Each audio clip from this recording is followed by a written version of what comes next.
तरबुज खाई नाबालक मृत्यु घटना केन्द्रापड़ा कुपुणी गाँव में मृतकों घरे पहुंची जांच कला जिला स्वास्थ्य विभाग।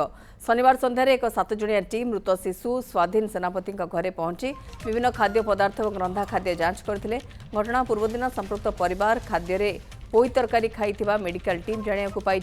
अन्यपक्षे फूड इन्स्पेक्टर एक टीम तरबुज किणा जाइथिबा दुकान में पहुंची तरबुज नमूना संग्रह कर परीक्षा भुवनेश्वर पठाई। मृत शिशु परिवार में अन्य 4 जण एवं भी मेडिकल रे चिकित्साधीन अच्छा।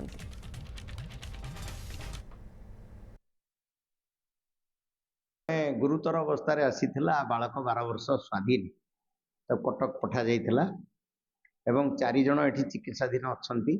सेमानकर अवस्था सुस्थ अछि आउ सेमानको सब प्रकार चिकित्सा जोगै दिया हिची। विशेषज्ञ माने चिकित्सा करतंती।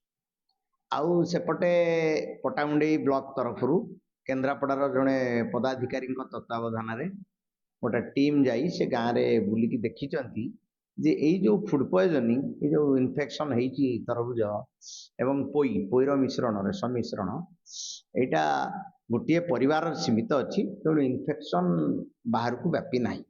तथापि से माने जल विशोधन इत्यादि कार्यक्रम लोक मान सचेतन करवा ए प्रकार कार्य सब करके एवं जो टीम फूड इन्स्पेक्टर टीम से माने इन्स्पेक्शन ने सेठी से जो दुकान रू तरबुज किणा जाइथला आंब इत्यादि से गुडी को से माने नष्ट करके आसीचंती एवं तार नमूना भुवनेश्वर रे जो लैबोरेटरी अछि ओएसएमसीएल पाखरे ता पाखु पठेइचंती।